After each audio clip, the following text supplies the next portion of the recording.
నమస్తే friends, welcome to our channel. NFBS స్కీమ్కి సంబంధించి ఒక కొత్త అప్డేట్ అయితే రావడం జరిగింది. దీని ప్రకారం ఎక్కడ అప్లై చేసుకోవాలి, ఎలా అప్లై చేసుకోవాలి, దానికి కావాల్సిన పత్రాలు ఏంటి, 20,000 ఆర్థిక సహాయం ఎలా పొందాలి, ఎప్పుడు వస్తుంది, ఏ విధంగా వస్తుంది అనేది ఈ వీడియోలో మనం పూర్తిగా తెలుసుకునే ప్రయత్నం చేద్దాం. ఫ్రెండ్స్, మీరు కనుక మొదటిసారి మన ఛానల్ని చూస్తున్నట్లయితే తప్పకుండా సబ్స్క్రైబ్ చేయండి, షేర్ చేయండి, లైక్ చేయండి. ఇక వీడియోని స్టార్ట్ చేద్దాం. ఓకేనా?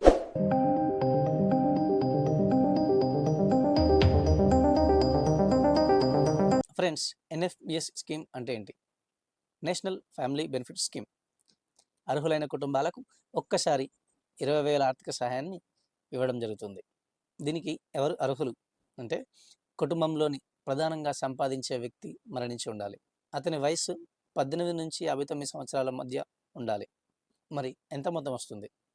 20,000 ఆర్థిక సహాయం ఒకేసారి డీబీటీ పద్ధతి ద్వారా డైరెక్ట్గా అప్లికెంట్ అకౌంట్లో జమ కావడం జరుగుతుంది.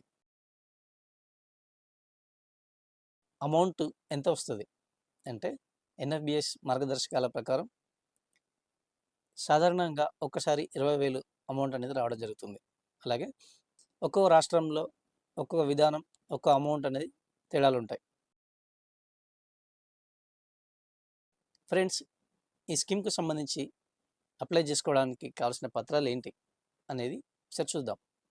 అప్లికేషన్ ఫామ్ అండ్ ఫోటో, చనిపోయిన వ్యక్తి యొక్క Aadhaar card, death certificate, voter card, family member certificate, applicant Aadhaar card, ration card, latest updated bank passbook,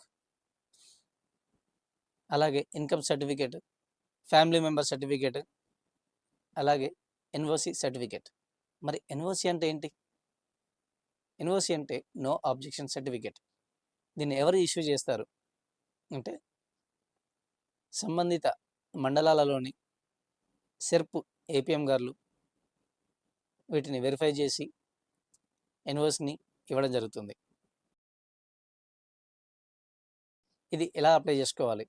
గతంలో ఎలా ఉండేదంటే ఈ పద్ధతి, మీ సేవలో అప్లై చేసుకున్న అనంతరం మండలంలోని తహసీల్దార్ గారి కార్యాలయంలో అప్లై చేసుకోవడానికి అవకాశం ఉండే.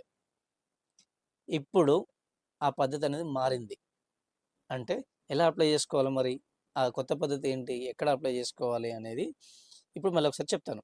ఇప్పుడు ఎవరైతే అప్లై చేసుకుంటున్నారో, ఇప్పుడు చెప్పిన పత్రాలన్నీ ఒకసారి సరిచూసుకొని మీకు దగ్గరలోని మీ సేవా సెంటర్లో అప్లై చేసుకొని, తర్వాత మీ యొక్క పంచాయతీ సెక్రటరీల వద్ద కానీ, అంటే మీ యొక్క విలేజ్ పంచాయతీ సెక్రటరీల వద్ద కానీ, అంటే గ్రామ కార్యదర్శి ఉంటారు కదా, ఆ గ్రామ కార్యదర్శి వద్ద కానీ, లేదా నేరుగా మండల కార్యాలయంలోని ఎంపీడీఓ గారి వద్ద కానీ దరఖాస్తు చేసుకోవాలి.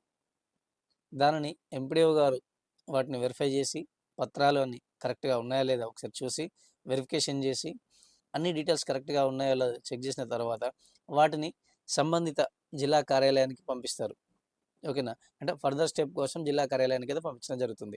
తర్వాత వాటిని జిల్లా కార్యాలయంలో మీ యొక్క పత్రాలు కరెక్ట్గా ఉన్నాయా లేదా, ఏమైనా చేంజెస్ ఉన్నాయా, ఇంకేమైనా తక్కువ పడ్డాయా, వాటిని ఎలిజిబులా కాదా అనేది మళ్ళొకసారి వాటిని స్క్రూటినీ చేసి వెరిఫికేషన్ చేసిన తర్వాత అర్హత ఉన్న వాళ్ళందరి డీటెయిల్స్ని మళ్ళీ ఒకసారి వాటిని ఫర్దర్ స్టెప్ కోసం ఫైనల్గా రాష్ట్ర కార్యాలయానికి అయితే పంపించడం జరుగుతుంది. అంటే రాష్ట్ర హెడ్ ఆఫీస్కి అయితే పంపించడం జరుగుతుంది.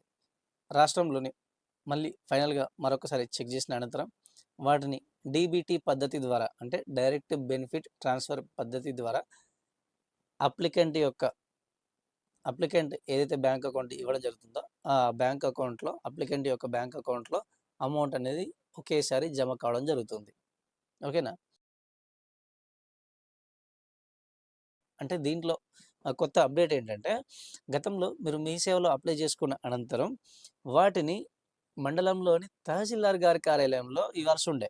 అంటే తర్వాత మీరు తహసీల్దార్ గారి కార్యాలయంలో ఇచ్చినాక తహసీల్దార్ గారు ఏం చేస్తుండే అంటే, వాటిని స్క్రూటినీ చేసి వెరిఫికేషన్ చేసిన తర్వాత డిస్ట్రిక్ట్కి ఫార్వర్డ్ చేస్తూ ఇట్లా స్టెప్స్ ఉండే.